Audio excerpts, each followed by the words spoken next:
respeito aos pontuais, hoje quero apresentar para vocês o Dr. Paulo César Câmara. Dr. Paulo César é titular e tem título de especialista aí pela Sociedade Brasileira de Cirurgia Vascular e Endovascular, um dos sócios fundadores aqui do nosso Hospital Encore. Mas acho que mais do que isso, posso afirmar categoricamente, por ser um testemunho da sua carreira, né, Paulo? Desde o very first day aqui em Goiânia, que é, sem dúvida alguma, um dos mais brilhantes cirurgiões vasculares e endovasculares que temos aqui no Brasil. Não tenho a menor dúvida disso, tanto pela sua perícia técnica, como pela sua capacidade de estudar a fundo as patologias, as doenças e principalmente as técnicas cirúrgicas, né? Profissional extremamente habilidoso, extremamente minucioso, e que hoje traz para nós um tema aqui muito interessante, aneurismas viscerais. Tenho certeza que talvez poucos de nós, ou talvez nenhum de nós, conheça detalhes sobre essas patologias. Eu confesso ser um deles, e a minha expectativa aqui é de aprender hoje não só sobre os aneurismas viscerais, mas também sobre essa técnica de embolização que cresce a cada dia nesse campo e em outros campos, né? Então, Paulo, muito obrigado aí pela sua disponibilidade de compartilhar conosco esse conhecimento, essa experiência, e a palavra é sua, meu amigo. Obrigado, Maurício. Bom dia a todos. Obrigado pelas palavras. Me sinto muito honrado aí pelas palavras elogiosas. E para mim é uma satisfação, é uma honra poder estar compartilhando com vocês aqui esse tema. O tema aneurismas viscerais ele vem crescendo, né, ao longo do tempo. A gente já falou aqui sobre o tratamento nesse mesmo ambiente, sobre o tratamento dos aneurismas abdominais, dos aneurismas torácicos, das dissecções. Dr. Arthur, da cirurgia cardíaca, falou das dissecções, dos aneurismas da aorta torácica também. E os aneurismas viscerais ele vem tomando importância, uma vez que são patologias relativamente incomuns, mas que vem sendo cada vez mais diagnosticada pelo crescente número de tomografias, exames diagnósticos de ultrassonografia, exames de ressonância abdominal para investigação de outras causas, de outros problemas. Então, acho que é um tema importante para quem trabalha em hospital, para quem trabalha em pronto-socorro, porque está todos os dias vendo muita tomografia, muito exame abdominal, investigando as mais variadas patologias. Então, os aneurismas viscerais eles vão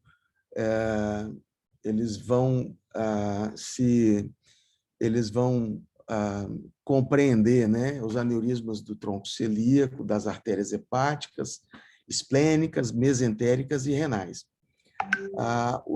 O aneurisma mais frequente dos viscerais é a artéria esplênica, 60% dos casos de aneurismas viscerais são de esplênica, depois seguido das artérias renais e das artérias hepáticas. A gente tem um número também razoável de outros aneurismas que compreende a artéria mesentérica superior e seus ramos, e que a gente vai discorrer mais à frente. Eu vou tentar ser objetivo com a apresentação e tentar focar no tratamento, quando tratar, e discutir alguma coisa sobre os sinais e sintomas. A maioria dos aneurismas viscerais, eles são assintomáticos, daí a sua importância, né, de que nós vamos descobrir 90% deles através de exames pedidos para investigar outras patologias. Como é uma patologia relativamente infrequente e com uma heterogeneidade grande, então há uma certa dificuldade de uniformidade nas indicações, né, de tratamento. Quando nós vamos tratar um aneurisma? Quando ele tem 1 centímetro, quando ele tem 2, quando ele tem 3 centímetros de diâmetro, se ele é fusiforme ou sacular, isso muda ou não. Mas, para começar, há algumas uniformidades nas indicações. Por exemplo, esses são os 4 tópicos que, sem dúvida nenhuma, nós vamos indicar seu tratamento dos aneurismas viscerais. São as pacientes gestantes ou pacientes em idade fértil com possibilidade de gestação. Então, a gente sabe que a possibilidade de ruptura de um aneurisma visceral nessa condição ela é muito superior do que num paciente que não esteja nessa condição, pelo aumento da pressão da cavidade abdominal. E a mortalidade chega até 80% nesses pacientes, que, em período gestacional, vêm a romper. Então, a mortalidade materno-infantil é alta. Então, nesses pacientes gestantes ou em idade fértil, qualquer diâmetro de aneurisma visceral deve ser tratado. Os pseudoaneurismas, né, aqueles aneurismas viscerais que têm características de pseudoaneurismas, por razões óbvias, não tem todas as camadas da artéria, então há uma predisposição muito maior de que venha a romper. Então, nos pseudoaneurismas também uma indicação formal. Naqueles pacientes em que você está seguindo esse aneurisma ao longo do tempo e que ele teve um crescimento de 5 milímetros ou mais no ano. E, obviamente, naqueles pacientes em que você consiga estabelecer uma relação de causa e efeito de sintomas desse aneurisma. Como eu já havia falado, como é uma doença relativamente incomum, havia uma certa heterogeneidade nas indicações. A gente via algumas séries mostrando, por exemplo, que nas artérias renais poderia se indicar nos aneurismas saculares desde 1,4 centímetros, 14 milímetros, até 20 milímetros, 2 centímetros. E, há cerca de 2 anos atrás, a Sociedade Americana de Cirurgia Vascular publicou as guidelines para o tratamento do aneurisma visceral.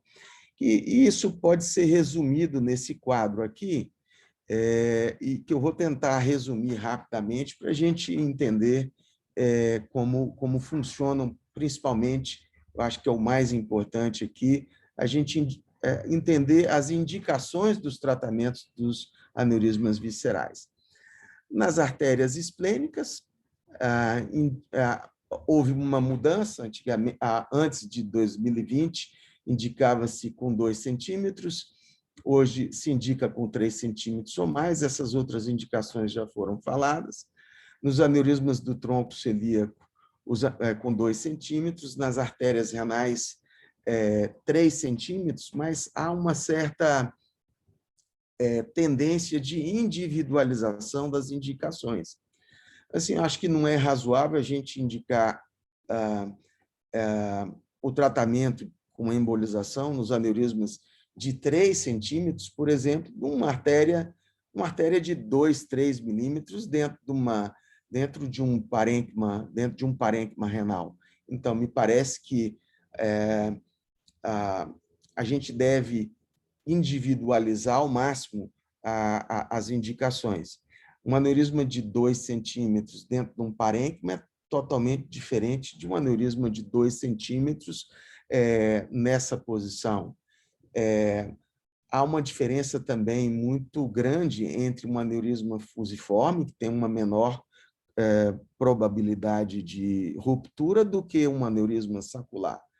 Então, embora se tenha um guideline mostrando, uma diretriz mostrando essas indicações, nos aneurismas viscerais, você deve individualizar ao máximo esse paciente. Esse paciente é sintomático ou não é sintomático? Esses sintomas que ele está apresentando têm relação de causa e efeito com o que a gente vê na tomografia? Então, esse paciente tem características, de bom risco cirúrgico. É diferente um paciente que tem uma expectativa de vida baixa, um paciente de 85, 86 anos, com aneurisma de 1,5 centímetro na artéria renal, fusiforme, eu não vou tratar, mas já um paciente com aneurisma sacular na zona 2 da artéria renal, nessa parte que começa, nessa parte do hilo renal, num paciente com expectativa de vida alta, e onde eu tenho uma boa capacidade técnica, num hospital que eu tenho uma boa capacidade técnica de resolver esse problema, então vai ser totalmente diferenciado. Eu acho que você precisa individualizar bastante essa indicação.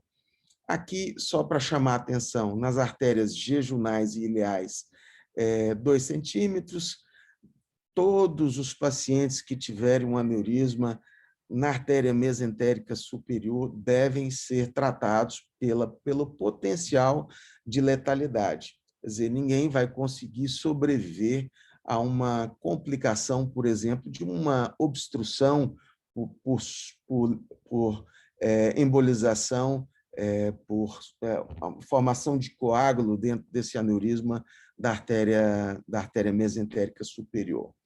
Nas artérias hepáticas, 2 centímetros, mas também a gente tem que observar individualmente cada caso. Então, esse é um resumo desses guidelines que foram publicados há pouco tempo atrás, que a gente deve seguir, tem como ter uma orientação sobre isso, mas que a mensagem principal é de que cada caso deve ser individualizado. Muito bem. Embolização. Como nós comentamos sobre como tratar, quando tratar, vamos falar um pouquinho agora sobre como tratar. A embolização. A gente sabe que houve uma evolução muito grande dos materiais, dos catéteres guias, dos microcatéteres, das micromolas destacáveis, controladas ou não controladas, os estentes de força radial mínima e os agentes embolizantes líquidos, né? Principalmente eu estou falando aqui do Onyx. Bom, essa evolução ela veio toda, absolutamente toda, da neuroradiologia. Todos esses materiais que a gente utiliza em embolização de artéria visceral são oriundos da neuroradiologia. Principalmente agora, houve agora talvez nos últimos 3 a 5 anos, com o desenvolvimento desses estentes de força radial mínima, em que você pode proteger a artéria portadora do aneurisma, e essa tecnologia ela vem da neuroradiologia. Falando de como tratar, a gente tem que pensar em estratégia de embolização. Então, a gente tem que pensar no aneurisma e pensar numa angiografia muito bem feita, no sentido de analisar angiograficamente. A gente que já fez muita angiografia lá atrás, muita angiografia diagnóstica, então a gente precisa entender essa artéria portadora do aneurisma, tronco celíaco, mesentérica superior, artéria hepática. A gente precisa entender como que essa artéria vai estar se comportando aqui. Ela tem uma boa rede colateral distal ou não tem? Ela tem um volume significativo de tecido visceral que vai ser abastecido por essa artéria ou não? Ou tem muito tecido parenquimatoso que vai ser irrigado por essa artéria ou não? Então, a gente precisa entender angiograficamente, a gente precisa fazer uma angiografia diagnóstica ou uma angiotomografia para a gente poder tomar uma decisão de como tratar esse paciente. Por exemplo, eu vou entender se lá na artéria esplênica, que tem uma ampla rede colateral e que tem um aneurisma muito complicado para tratar, eu posso fechar essa artéria eventualmente, porque eu vou ter muita circulação colateral vinda das artérias gástricas curtas, das pancreáticas e etc. Aqui, só para a gente ter uma ideia sobre o que eu estou falando, isso é uma injeção na artéria, no tronco celíaco, onde eu vou ter uma comunicação com a artéria mesentérica inferior, eu vou ter uma comunicação com um ramo hepático. Então, a rede colateral ela é importante aqui para a gente entender como a gente vai fazer esse tratamento. Ainda como estratégia de embolização, a gente tem que entender naqueles pacientes em que não temos uma rede de circulação colateral importante. Então, naqueles pacientes que têm colo estreito ou colo largo, como é que nós vamos nos comportar? Então, se a gente tem um colo estreito, nós vamos poder tratar só com micromola. Se a gente tem um colo largo, sem anatomia desfavorável, com anatomia desfavorável, com stent graft, nós vamos ter que fazer a utilização de micromolas destacáveis com stent de proteção. Aqui faltou uma figurinha para mostrar o que eu estou querendo dizer, mas nós vamos entender nos casos mais adiante. Então, eu vou mostrar aqui, eu vou compartilhar com vocês alguns casos que nós realizamos no Hospital INCORE e em outros hospitais também. Aqui, esse é um caso relativamente complexo pela tortuosidade dos vasos, né? Isso é um aneurisma da artéria esplênica, com uns 3,5 centímetros de diâmetro. Existe uma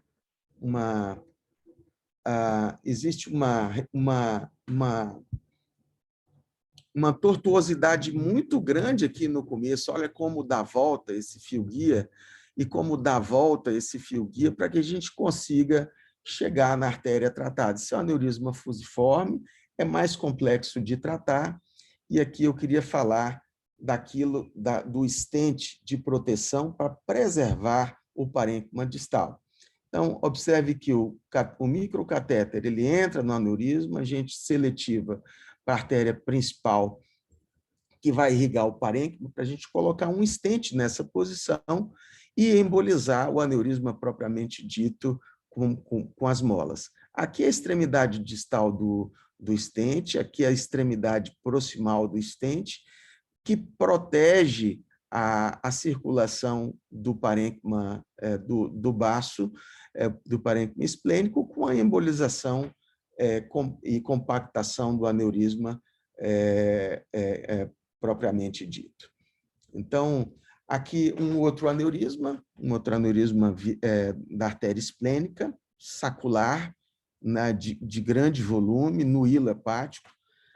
A gente olhando para esse caso, a gente imagina que cirurgicamente isso aqui dentro do baço é muito difícil de você tratar, e esse paciente fatalmente ganharia uma esplenectomia para tratar esse aneurisma. Falando um pouco dos sintomas, esses dois casos eram pacientes assintomáticos, que foi um achado de tomografia para investigação de outras causas, né? Aqui é um aneurisma da bifurcação, então a gente, aqui para mostrar esse fio-guia e esse microcatéter, na artéria esplênica, digamos, no ramo mais calibroso, no sentido da gente preservar isso com um stent. Esse stent está aqui já posicionado, ele é pouco radiopaco, é um stent neurológico usado para aneurismas cerebrais, e aqui como se comporta o posicionamento das molas dentro no momento que você está implantando. essa mola, ela é de destacação controlada, existe aqui tipo uma solda nessa posição em que você destaca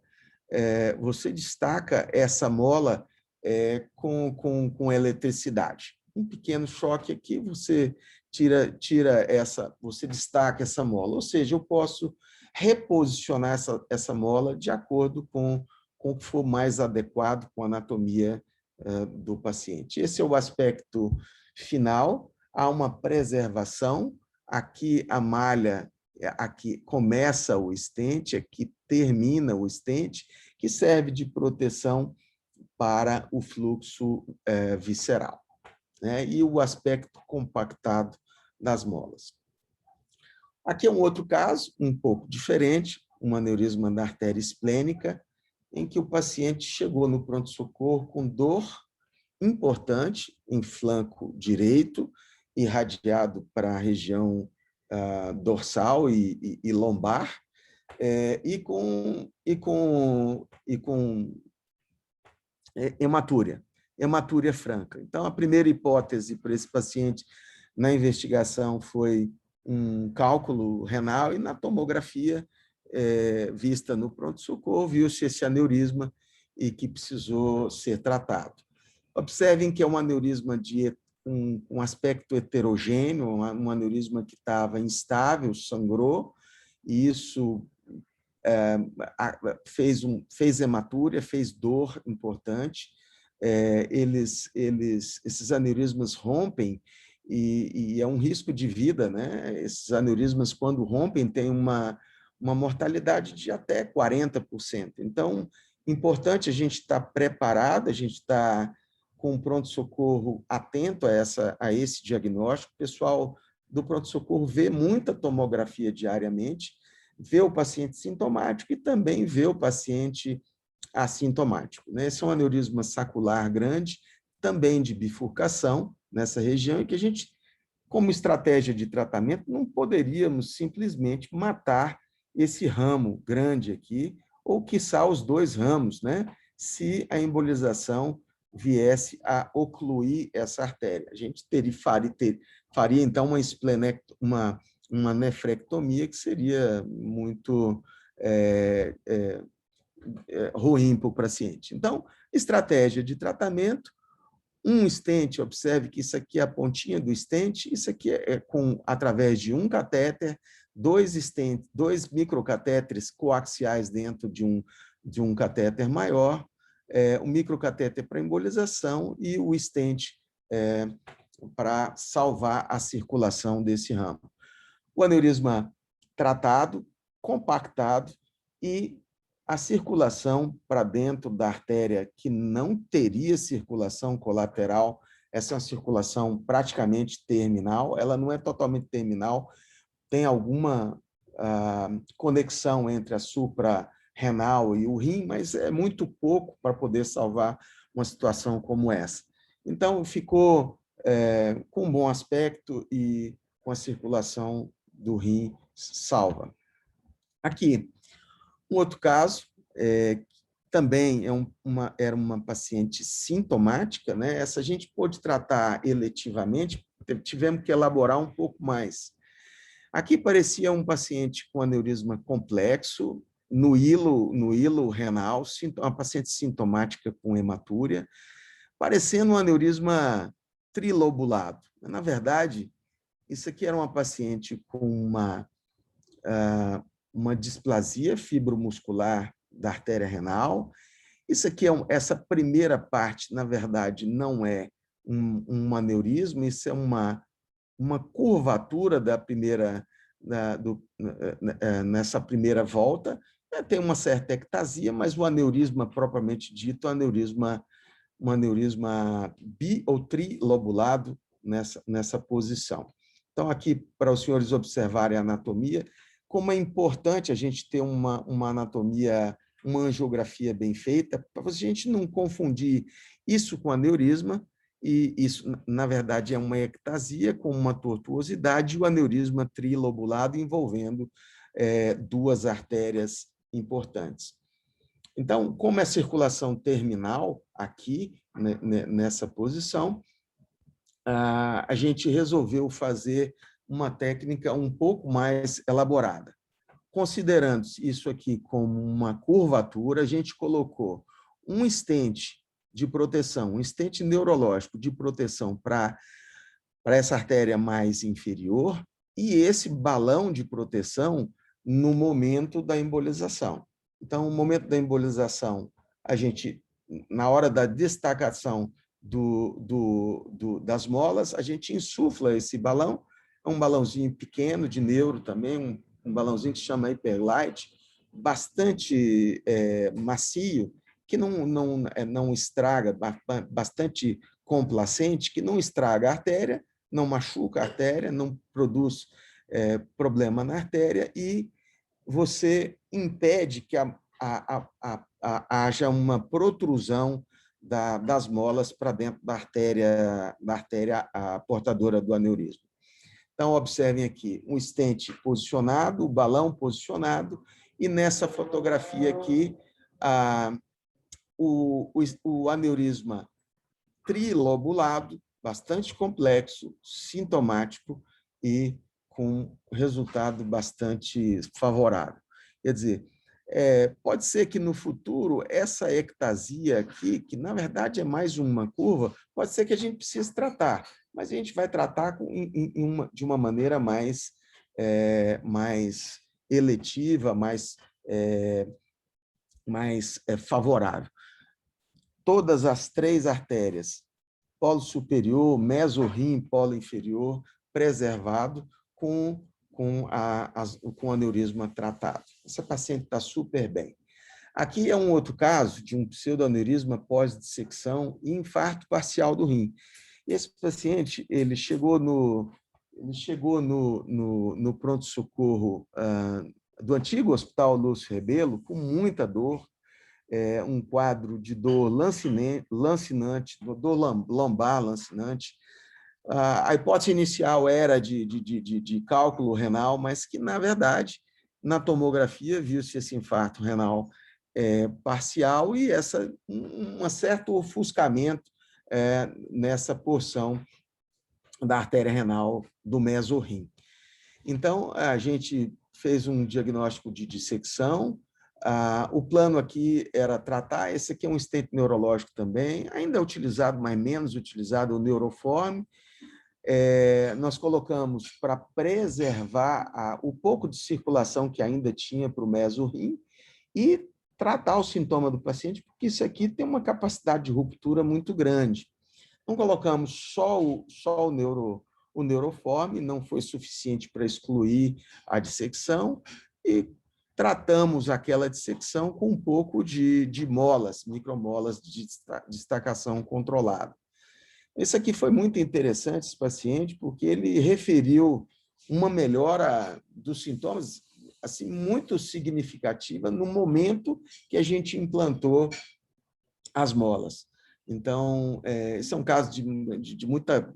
A gente ficou muito gratificado, mesmo ainda faltando uma parte aqui do mesorrim, quer dizer, houve um infarto renal parcial, mas o sintoma do paciente e o risco de ruptura foi tratado. Então, aqui, mais uma vez, a gente destacando aqui a importância de quem está no pronto-socorro, a importância de quem trabalha em hospital para estar atento nessas tomografias à possibilidade de aneurisma visceral. Eu acho que vale um comentário. A gente fazia, acho que nos últimos 5 anos, a gente tem feito muito mais tratamento de aneurismas viscerais do que a gente fazia há mais de 5 anos, 10 anos atrás. Eu acho que é em decorrência da evolução dos materiais, a gente tem possibilidade técnica de colocar materiais mais delicados nessas artérias, que vão progredir mais distalmente nos vasos, e a gente tem condição de preservar as artérias e não entupir simplesmente essas artérias. Aqui também, uma paciente de pronto-socorro, ela tinha uma dor abdominal, uma paciente obesa, tinha uma dor abdominal incaracterística, E na tomografia, a gente viu esse aneurisma sacular de colo estreito na artéria mesentérica superior. Mais uma vez, a importância da tomografia em pronto-socorro. Isso foi diagnosticado por um médico que estava no front, um médico que estava ali, um pronto-socorrista, e que estava atento e que teve a diligência de pedir uma tomografia com contraste para essa paciente, e que, observem só, um aneurisma bastante grande, com circulação colateral de uma artéria mesentérica superior. Aqui, esse paciente também foi no pronto-socorro, foi no antigo Lúcio Rebelo, no Encore Lúcio Rebelo. Aqui, a gente vê que tem uma circulação, que eu falei no começo da apresentação, uma boa angiografia, ela pode determinar bastante coisa para a gente. Se é um aneurisma da artéria mesentérica, a gente tem que ter todo o cuidado com uma artéria mesentérica, porque uma mola que escapa daqui pode matar essa artéria e matar também o paciente, porque a oclusão da artéria mesentérica superior pode significar óbito, né? Pode significar uma trombose da artéria mesentérica e complicações graves de sua oclusão. Então, aqui a gente vê que tinha uma circulação colateral com um tronco celíaco muito interessante, que nos permitiu embolizar só com mola. Não utilizamos nenhum tipo de stent para proteger, porque a gente sabia que tinha circulação colateral vinda pelo tronco celíaco vindo de trás. Mas, mesmo assim, com uma circulação da mesentérica superior preservada. Aqui eu vou falar de mais um paciente, de situação que a gente falou previamente aqui, nas estratégias de tratamento. Vamos observar aqui. A gente tem visto, isso aqui é um pseudaneurisma, pós-procedimento percutâneo renal. A gente tem feito, quer dizer, na medicina tem-se feito muitos procedimentos percutâneos, principalmente nessa área, feita pelos urologistas, que algumas vezes vão produzir alguma complicação desse tipo aqui. Então, a gente vê que é uma região com pouco tecido visceral, pouco tecido parenquimatoso. Isso é um pedacinho do rim com uma probabilidade, um potencial de complicação, de ruptura desse pseudaneurisma muito grande, né? Então, aqui nos permitiu a gente matar essa artéria. Então, aqui a gente entra num princípio básico de tratamento de pseudaneurisma. A gente precisa aqui tinha um comprometimento fistular, isso aqui é artéria, isso aqui é veia. Não adiantava nada eu tratar isso aqui, tratar essa artéria e não tratar o cabo distal. A gente precisa tratar o cabo distal e precisa tratar o cabo proximal, porque se a gente tratar só o proximal, isso vai refluir e vai pressurizar o aneurisma mesmo assim. Então, a gente tratou o cabo proximal e o cabo distal, matando essa artéria. Mas observem que, mesmo assim, houve uma certa preservação das artérias para o polo inferior. Então, aqui eu não tive muita preocupação, porque tinha um tecido visceral, um tecido parenquimatoso muito pequeno. Então, eu tive a possibilidade assim de tratar isso matando a artéria, ocluindo a artéria totalmente com cabo proximal e cabo distal. Então, eu tentei ser bastante objetivo na apresentação, espero que tenha sido bastante ilustrado, e eu vou concluir, eu vou fazer algumas conclusões, né? Eu acho que a gente precisa pensar, assim como a gente precisa pensar a aorta, a gente precisa pensar em visceral também. A gente precisa pensar que uma dor torácica pode ser, assim, o pensamento análogo, né? Se uma dor torácica pode ser coração, mas ela pode ser dissecção também, no abdômen, uma dor abdominal, ele pode ter muita coisa para doer no abdômen, pode ser aneurisma da aorta, mas também a gente precisa pensar em aneurisma visceral. Eu acho que daí a importância da nossa fala, no sentido de Pensar que cada vez mais a gente está fazendo mais exame diagnóstico, ultrassonografia, tomografia e ressonância, e pensar que esses aneurismas, na maioria das vezes, eles são diagnosticados, 90% deles são diagnosticados incidentalmente. Então, vamos pensar em aneurisma visceral. Eu concluo aqui que o tratamento endovascular é alternativa, eficiente e segura para o tratamento cirúrgico aberto, porque ainda hoje existem grupos que pensam, por exemplo, que na artéria renal deve-se tratar por cirurgia aberta. Mas eu faço um contraponto, eu acho que a minha indicação primária, minha primeira indicação é tratamento endovascular, porque muito poucos centros vão conseguir, por exemplo, fazer um autotransplante renal para tratar aneurismas como aqueles do hilo renal, tirar o rim, fazer o tratamento do aneurisma em bancada e voltar com esse rim para dentro do paciente, reanastomosar tudo e isso funcionar bem. Quer dizer, poucos centros, eu digo, poucos centros brasileiros mesmo conseguiriam esse feito. De maneira que aneurisma visceral, minha primeira escolha é o tratamento endovascular, mas também respeitando quem tem a experiência de tratamento cirúrgico aberto. Mais uma vez, são patologias relativas, eu não diria que são raras, mas são relativamente infrequentes, que se beneficiaram dos investimentos que foram feitos na neuroradiologia e que vão proporcionar ainda a possibilidade da gente tratar mais e mais pacientes. A gente trata aneurismas das artérias hepáticas, bem lá dentro do parênquima hepático, a gente trata aneurismas das artérias pancreáticas, pancreático-duodenais, quando o paciente tem, por exemplo, pancreatite necrohemorrágica e que muitas vezes fazem sangramentos vultosos, e a gente pode embolizar isso antes que o paciente venha vá para uma cirurgia que tenha potencial de sangramento.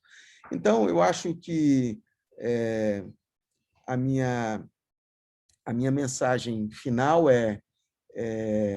vamos pensar em aneurisma visceral.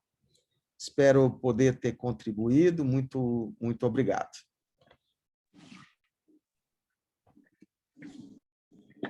Paulo, excelente. Está me ouvindo, né? Estou te ouvindo bem. Obrigado. Tá, coisa boa. Excelente. Assim, as imagens, como sempre, encantadoras, né? Eu sempre acho interessante assim, a gente ver, poder perceber que tanta coisa que a medicina nos traz, né? Quem poderia imaginar isso aí há um tempo atrás, quando a gente começou a fazer intervenção, era praticamente impensado. Uhum. E agora a gente não só diagnostica, como trata, né? Como trata. Duas perguntinhas muito básicas aqui. O aneurisma dessas artérias, a causa básica é a aterosclerose?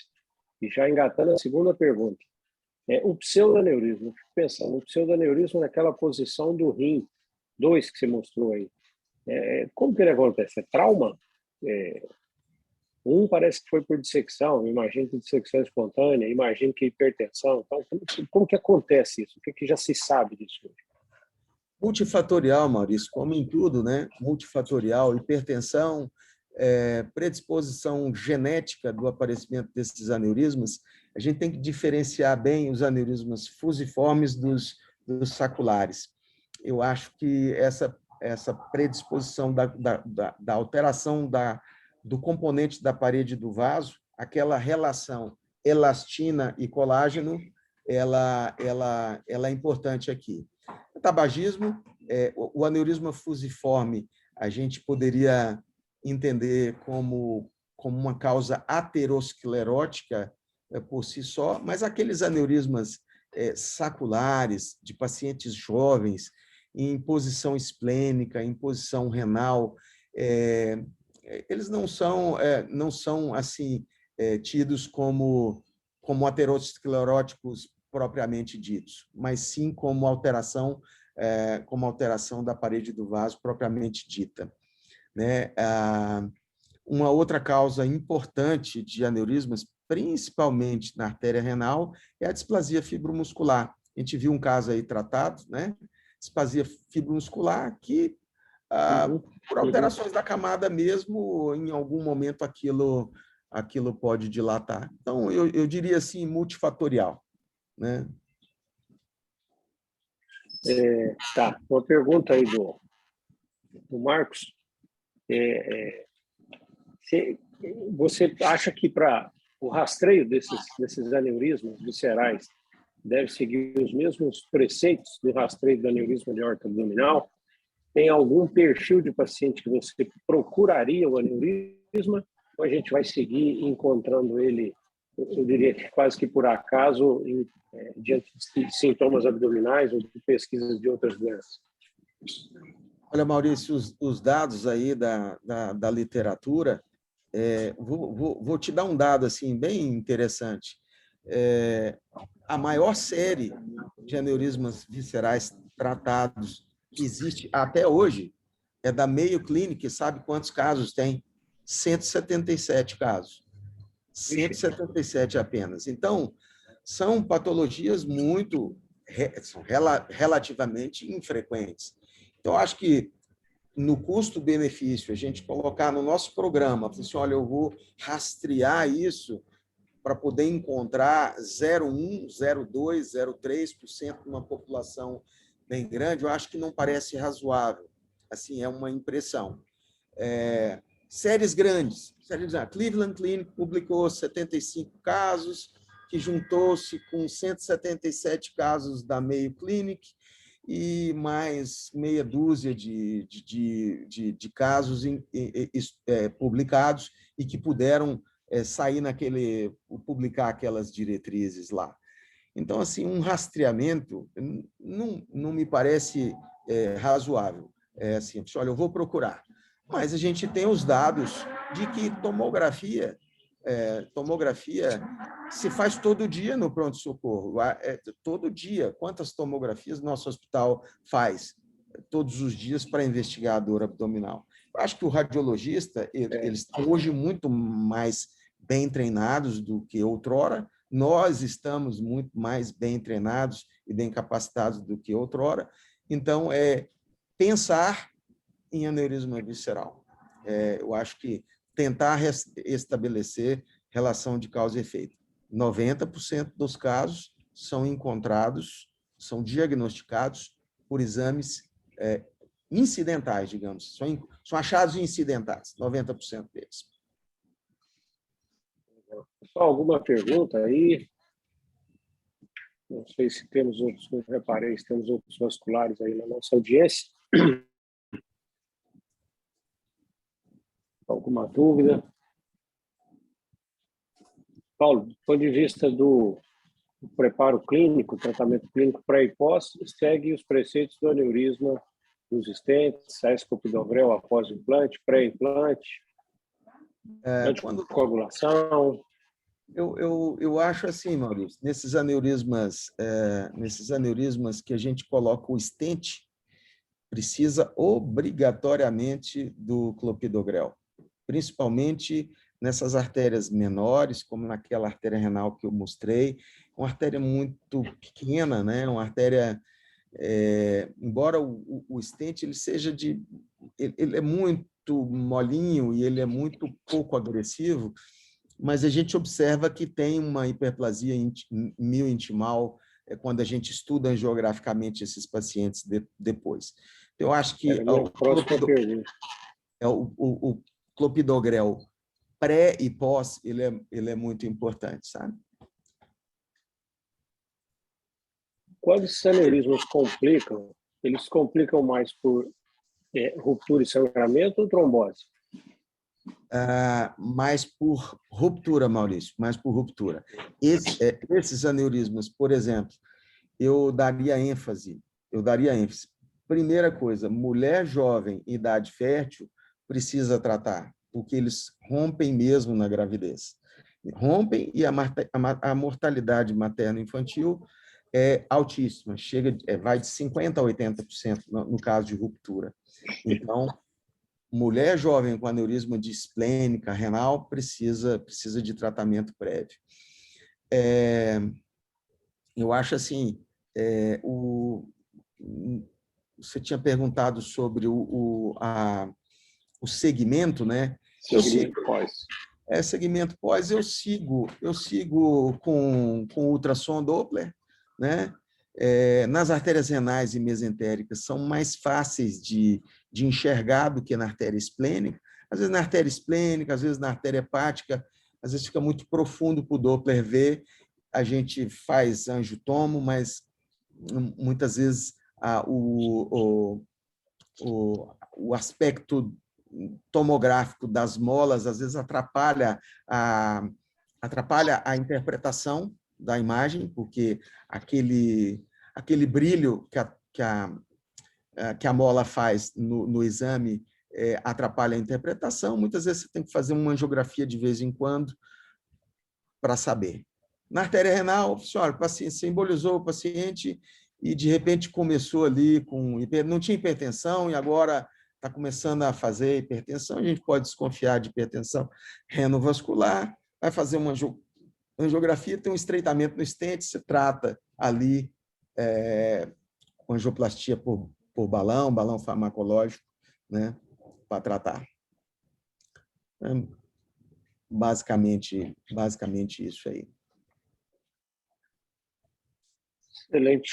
Pessoal, dúvidas aí, perguntas? Mas tá. Acho que o tema é novo, a turma fica quieta, né? Doutor Paulo, bom dia, parabéns pela apresentação. Posso fazer uma pergunta?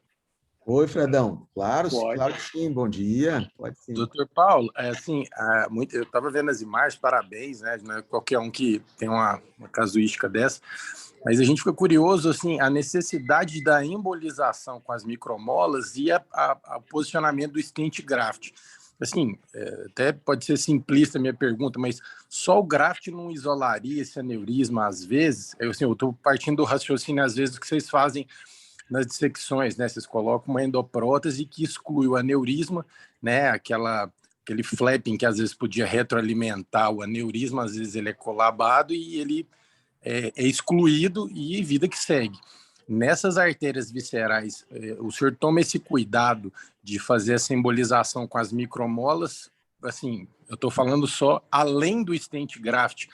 Por qual motivo, assim, ele também tem risco de romper, a despeito de você não ter uma pressão sistólica ali, que porventura fosse fazer a ruptura, né? Enfim, minha pergunta é só, é um excesso de zelo ou só o graft já seria suficiente? Boa pergunta, Fredão. Excelente pergunta. Eu vou dividir aqui, os comportamentos são muito heterogêneos, né? De artéria, de tratamento, de artéria para artéria, de aneurisma para aneurisma e de posição de aneurisma também. Por exemplo, na artéria renal. Na artéria renal, ela é dividida ali em posicionamento, né, de aneurisma.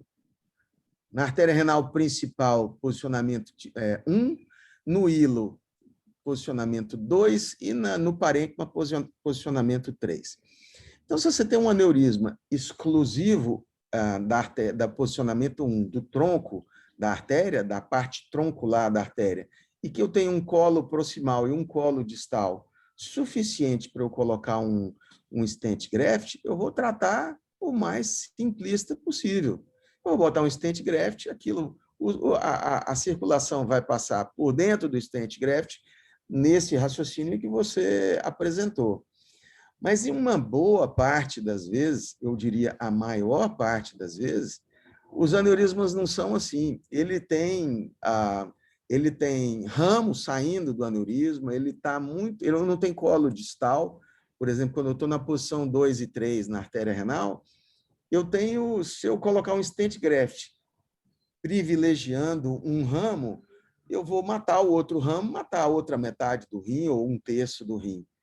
A mesma coisa para a artéria esplênica, a mesma coisa para a artéria hepática.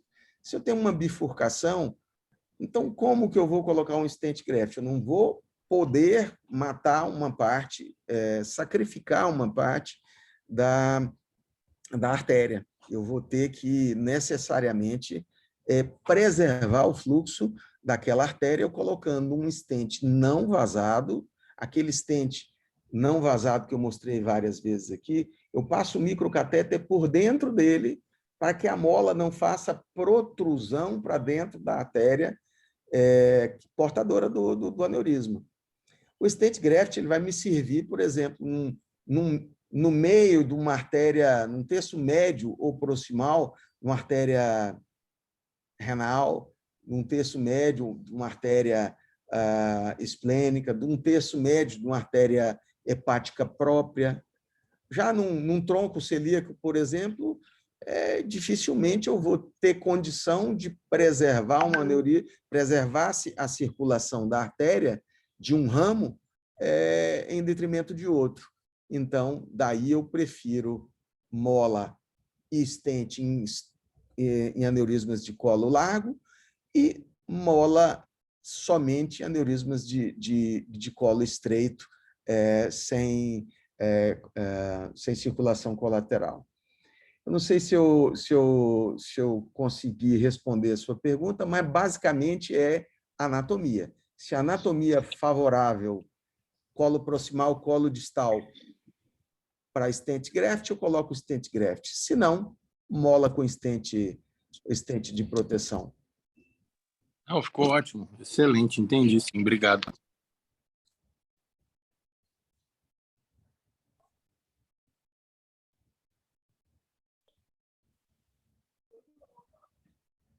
Alô, alô, não sei se...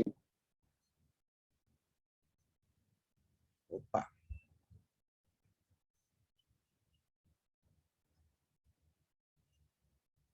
Maravilha.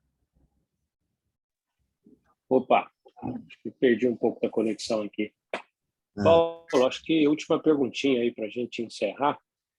Temos a agenda cheia hoje, né? Alguma correlação desses dados com arterites, principalmente lá da infância, Kawasaki, Takayasu, já conseguiram correlacionar alguma coisa? Sim. Principalmente arterite de Takayasu. É frequente o acometimento dessas artérias viscerais. Existem os tipos, né, de Takayasu, existem aqueles tipos que pegam artérias abdominais e torácicas, às vezes pega a torácica abdominal e artéria pulmonar, mas quando vem junto com artérias abdominais, comprometimento de artérias abdominais, a aorta abdominal, é frequente o aparecimento de aneurismas viscerais também. E aquelas outras patologias mais infrequentes, né? Menos frequentes, Ehlers-Danlos, essas também são alterações do tecido conectivo, né? Que são mais frequentes também. Eu, pessoalmente, nunca tive a oportunidade de ver desses casos, mas ainda dá tempo de ver. Vai dar tempo de ver. Com certeza. Bom, excelente. Acho que exploramos bem o tema aí, um tema novo, um tema que enseja muitas dúvidas, né? Mas tecnicamente muito bonito os casos, assim, muito interessante, resultado maravilhoso. Acho que a gente continuar, diz que a gente só cumprimenta quem conhece, né? Então, a partir de hoje, a gente conhece e provavelmente, se nos depararmos com esses casos aí, saberemos cumprimentar e conduzir, né? Paulo, te agradeço mais uma vez, pessoal, vocês a todos aí sempre dispostos a nos acompanhar nas manhãs de terça. Bora trabalhar. Hoje é uma terça com caras de sexta, mas ainda está longe ainda, né? Um bom feriado para todos amanhã, um bom restinho de semana. Vamos Muito obrigado a todos. Foi uma honra. Obrigado. Um abração.